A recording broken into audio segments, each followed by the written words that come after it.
I don't know who needs to hear this, but stop waiting until the very last minute when you are about to pass out somewhere on your deathbed, having to go to the hospital for emergency services, to decide to want to take your health serious and put your health first, man. I can't help but find myself a little frustrated right now because, you know, I know that I am definitely here to break some generational curses, but it's just so frustrating sometimes watching the people you love suffer because of their inability to put their self first or to fight or overcome the addictions of being complacent. You know what I'm saying?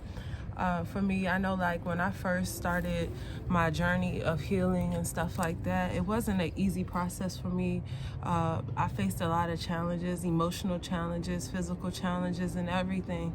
But I know that it had to do with the fact that I was purging and trying to let go of a lot of the things that I had already been putting in my body. I was 14 years old when I really started experiencing womb issues and started having colon issues and all these different changes that was changing my skin, the way that I think, the way that my hair was growing, and all of these different things. And so if we're thinking about it, we're talking about from a young child all the way up until 14, however many years of, you know what I'm saying, not the smartest ways of living and thinking and being, to my control and not to my control, you know, all of those years worth of stuff, you know, having to reverse that or even to just remove it. You know, they say that for every year that you have eaten meat or done something toxic to your body, you have to spend that same amount of time healing yourself. So with that being said, it's not an overnight thing. And I think a lot of times when people first get on this holistic lifestyle or just decide to start calling on herbs and using things to help different ailments and stuff, they expect it to be an overnight thing, or they think that it's gonna be something quick like a 21-day fix or a 90-day fix. And it's like, yeah, you may start seeing small changes that are gonna benefit you and that's gonna make you feel better in 21 to 90 days, but you can't literally work something out. You know what I'm saying? If you've been doing something for so long, it's going to take more than 90 days to really fix anything. I know for me personally, like, it took me 5 years to get BV under control. You know what I'm saying? It took me 5 years just to realize, like, yo, this medication, my Consendale, ain't working.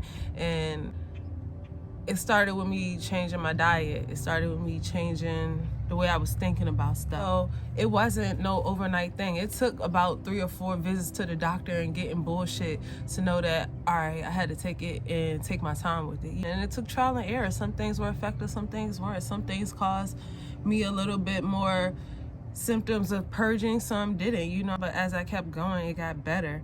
And being patient and understanding that this wasn't going to be an overnight thing is what helped me get through this. You know, when we try and put a time stamp on things, that's when we usually fail, because our body has to take the time that it needs, and sometimes that means you have to rest. And you can't rest if you doing 90 days of cleansing and then you going straight to work. Like, where's the rest? So all of these things play a big part, man, even down to like how we care for our body physically. You walking around and your back hurting and your neck hurting and all these things. This is something that has accumulated over time. This is a series of traumas being put on your body.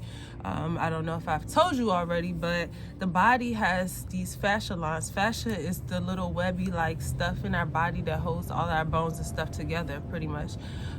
This fascia, you know, every time we do something new, whether it be something great or something not so great, we put a new line in our body. So on a positive note, let's say I say, yo, you are very beautiful today, and 4 other people around me like, yes, you are. And imagine that feeling you get, like, wow, thank you.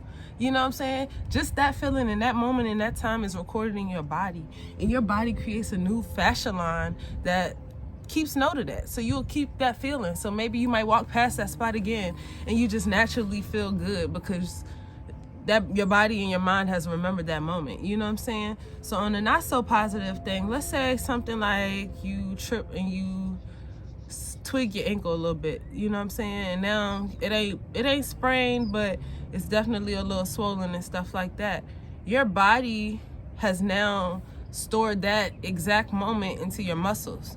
So now that's sitting in there. And even if it does heal, your body is constantly trying to compensate for all of the trauma that we put on it. So even though you done lifted it up and you letting the swelling go down and stuff like that, you still walking on it. And so your body is pretty much trying to compensate for that on the other side. So it's like when you go to a massage therapist or you go to a physical therapist and you go for therapy, yes, the first experience you might feel a little bit of relief, but it's going to take about 4 or 5 experiences to really get these muscles and get your body into a new cycle or a new pattern of being, you know?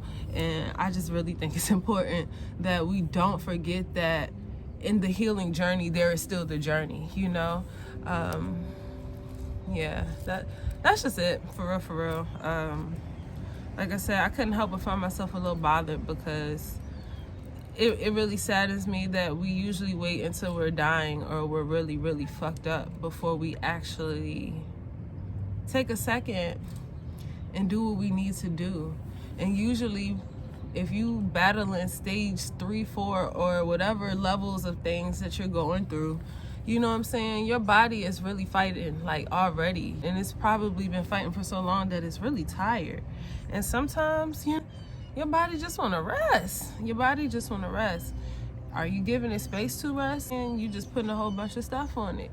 So it's not that one thing of tea before your doctor's appointment ain't gonna do nothing for you. It's not. It might even spike your levels even more. You know what I'm saying? So it's just, y'all, if I can just say anything right now, I just want to tell y'all, don't wait until the last minute. I'm not even saying you have to go vegan, yo, because I'm an advocate of eating right for your blood type, eating right for what works best for your body. You know what I'm saying? Some people physically, I'm not saying they can't survive off of vegan life, but they really need certain amino acids and certain vitamins and stuff that come from certain types of fish or certain types of animals. So I'm not ever going to tell you not to do what is best for your body, but if you're going to start incorporating different modalities of healing that go beyond what the doctors give you, because you know theirs is going to have a side effect that's going to have another side effect, which your side effects for herbs is just part of your ascension and your cleansing process and the rejuvenation. So it's just all about what you're willing to deal with. It's all about what side effects you're willing to deal with. Either way, you're going to have it. Either way, you're going to suffer. It's either you're going to suffer temporarily and then you're going to elevate and you're going to come out stronger, or you're going to suffer and then you're going to get okay for a second. Then you're going to be back on the medication in that cycle. Then you're going to suffer. Then you're going to take the medication. Then you're going to be calm. Then you're going to suffer. And the cycle is just going to keep going on and on and on and on. So I just want to, throw that out here real quick just to let y'all know, like, I would never force my mom, my family, anybody to do anything they don't want to do, because I know that everybody has their own path. But I know that I can't just sit here and watch people suffer, knowing that there's something that we can always do, even if it's just raising awareness, you know what I'm saying? So if you're on this journey and you find yourself struggling between wanting to actually take the steps that's necessary to start really letting go of the things that don't help you so that you can have a better mind, body, and spirit,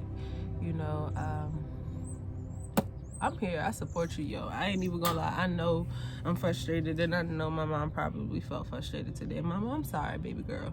Like, if you feel some type of way. But, like, it's so important.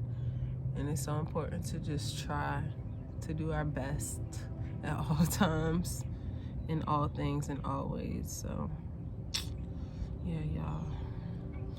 I hope y'all have a great day, man. It's a beautiful day out here. It's a little nippy, but it felt good enough for me to come out here and record this video. Plus, I needed some air anyway, because mentally I was just like, ugh. Inside, my mom is sad right now because I'm trying to help her do a simple stretch that isn't so simple for her. And now I'm having to learn patience and compassion.